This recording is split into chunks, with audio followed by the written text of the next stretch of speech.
दिल्ली दिल्ली दिल्ली दिल्ली दिल्ली दिल्ली दिल्ली दिल्ली दिल्ली दिल्ली दिल्ली दिल्ली दिल्ली दिल्ली दिल्ली दिल्ली।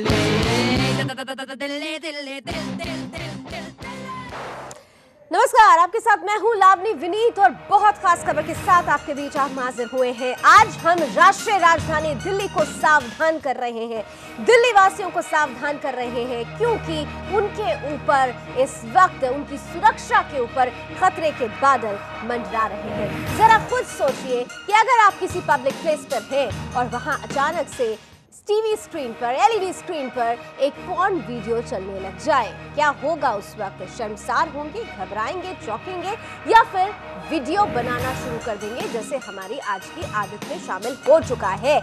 कुछ ऐसा ही हुआ है दिल्ली में। दरअसल दिल्ली का सबसे व्यस्त metro station Rajiv Chowk metro station interchange station है। यहाँ दिन भर 24 घंटे लाखों लोगों का आना जाना बना रहता है। 9 अप्रैल के दिन यहाँ पर कुछ ऐसा हुआ है जिसने दिल्ली को शर्मसार नहीं किया, बल्कि दिल्ली वासियों के लिए खतरे की घंटी दी है। ये खतरे का ऐलान है। दरअसल राजीव चौक मेट्रो स्टेशन पर चल रही टीवी स्क्रीन्स पर, वहां पर लगी कमर्शियल्स के लिए जो स्क्रीन्स लगी हुई हैं, उस पर अचानक से पॉर्न वीडियो चलने लगता है। कुछ लोग तो सर झुकाकर वहां से आते जाते रहते हैं, लेकिन कुछ लोगों ने इसका वीडियो बनाया और धीरे धीरे ये वीडियो वायरल हो गया। ये सीधे सीधे सुरक्षा की एक बड़ी चूक है।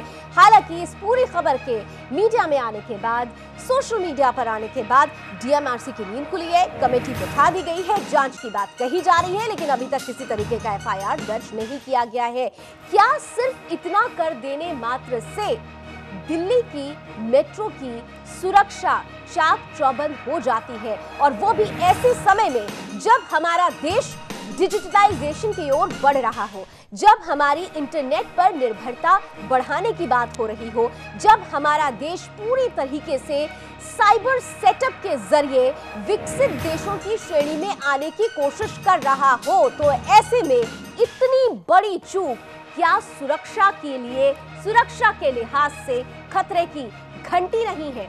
2 तस्वीरें हम आपके सामने रख रहे हैं। ये वही मेट्रो स्टेशन है जिसके बारे में हम आपको बता रहे हैं। हमारे वो दर्शक जो दिल्ली के बारे में जानते होंगे, जो दिल्ली से दूर बैठे हैं, जहां जहां पर मेट्रो स्टेशन है, वहां के लिए ये खबर बहुत जरूरी है।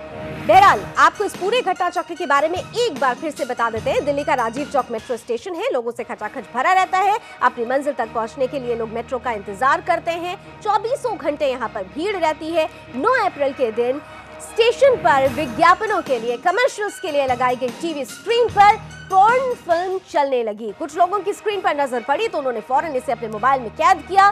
लेकिन इन सब के बीच बड़ा सवाल यही है कि आखिर दिल्ली का Rajiv Chowk metro station high security zone में आने के बावजूद इतनी बड़ी चूक से कैसे गुजर गया? यहाँ पर कंट्रोल रूम, पूरा कंट्रोल रूम जिसके लिए एक बड़ा पैनल होता है, कुछ खास लोग होते हैं, हाई टेक्निकल पॉइंट्स यहाँ पर हाई टेक्निकल मेजर्स यहाँ पर होते हैं, और ऐसे में इतनी बड़ी चूक, क्या ये खतरे की घंटी नहीं है? इस वक्त मेरे साथ 2 खास मेहमान चलिए जुड़ चुके हैं इस महत्वपूर्ण पहलू पर बहुत सारी जानकारियां देने के लिए। मेरे साथ इस वक्त स्टूडियो में मौजूद हैं सुदर्शन न्यूज के इनपुट एडिटर अश्विनी त्रिपाठी जी, और साथ ही साथ मेरे साथ जाने माने साइबर एक्सपर्ट पवन दुग्गल जी भी जुड़ रहे हैं। बहुत बहुत स्वागत आप दोनों का। और मैं अश्विनी जी आपसे शुरुआत करती हूँ। इस खबर को हमने देखा कि मीडिया ने ज़रूर कवरेज दी है, लेकिन इस खबर की जो गंभीरता है वो सीधे सीधे एक अलार्म है, ये खतरे का अलार्म है जिसको हम यूं ही नज़रअंदाज नहीं कर सकते हैं। कितना बड़ा खतरा है ये, मैं चाहूँगी ज़रा आप एक्सप्लेन ज़रूर करें हमारे दर्शकों को। देखिए लौनी, इस खतरे की गंभीरता को ऐसे देख सकते हैं आप कि दिल्ली मेट्रो की जो सुरक्षा माना जाता है कि वो सुरक्षा मानक का बड़ा उच्चतर स्तर रखते हैं, चाहे वो फिजिकल सिक्योरिटी हो या फिर बाकी सारी सिक्योरिटी के जो स्तर हैं उसके हिसाब से। वहाँ पर अगर ये इस तरह का आप देखते हैं पोर्नोग्राफी का जो चलना, वो बताता है कि कहीं ये पूरे सिस्टम में जो दिल्ली मेट्रो का जो सिस्टम है, सिग्नलिंग सिस्टम, वो भी कंप्यूटराइज्ड है, साइबर से जुड़ा हुआ है, लोकल इंटरनेट है उनका अपना, उस पर काम करता है। वो एक तरह से बताता है कि जहाँ ये इस सिस्टम को एक तरह से बड़ा खतरा की तरफ संकेत करता है, साफ संकेत करता है कि इतना जितना सुरक्षित हम मानते हैं दरअसल उतना सुरक्षित रह नहीं गया है और यहाँ भी ग्लिच आ सकता है, यहाँ भी साइबर अटैक हो सकता है और इसकी भी हैकिंग हो सकती है। ये साफ तौर पे संकेत करता है। निश्चित रूप से पवन दुग्गल जी भी हमारे साथ बने हुए हैं, जाने माने साइबर एक्सपर्ट है। पवन जी, आपका भी स्वागत है। और ये जब से ये खबर सामने आई है तब से एक सवाल सीधे सीधे उठ रहा है कि हम पूरी तरीके से इंटरनेट पर निर्भर होने की बात कर रहे हैं। हमारा देश ये चाहता है कि हम एक ऐसा साइबर सेटअप में जाएं जहां से हम सीधे तौर पर विकसित देशों की श्रेणी में आ जाएं। लेकिन जब ऐसी तस्वीरें सामने आती हैं, जब हम ये देख रहे हैं कि हर रोज साइबर क्राइम से जुड़े हुए दर्जनों मामले आ रहे हो सामने, और अब दिल्ली मेट्रो की ये तस्वीर, तो आपको लगता है कि क्या हम वाकई इस चुनौती पर से पार पा पाएंगे? क्या हम उतने सक्षम हो चुके हैं? पवन जी,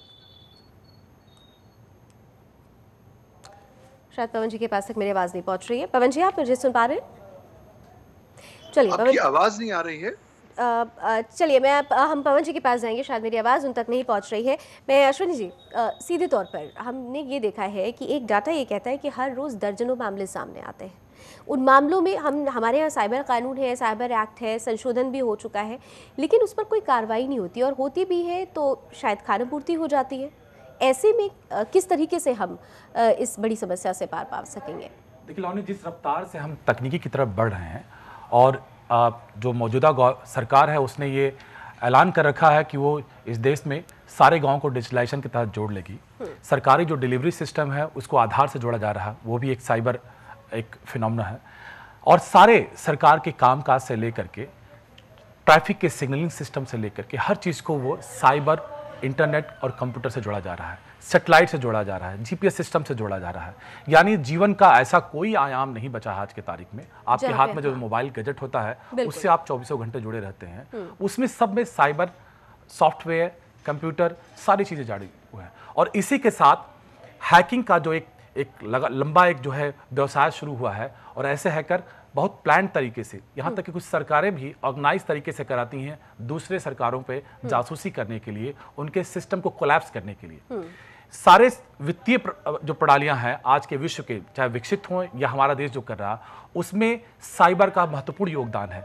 अगर किसी भी देश को चाहे बगैर हथियार गिराए, बगैर उस पर हमला किए, अगर उसकी व्यवस्था को कोलैप्स करना है तो उस सिस्टम को हैक किया जा सकता है, हैक करके कर सकता है। और ऐसा हुआ भी है, इंटरनेशनली हमने देखा भी है, ऐसा हुआ भी है। हमने अभी इस खबर पर भी हम थे कि हमारी रक्षा से जुड़े हुए कितनी मामलों में कितनी फाइल्स, अभी गोपनीय दस्तावेज जो है उनको हैक किया गया था। ये एक बड़ी चुनौती है। पवन जी मेरे साथ इस वक्त फोन लाइन पर जुड़ चुके हैं।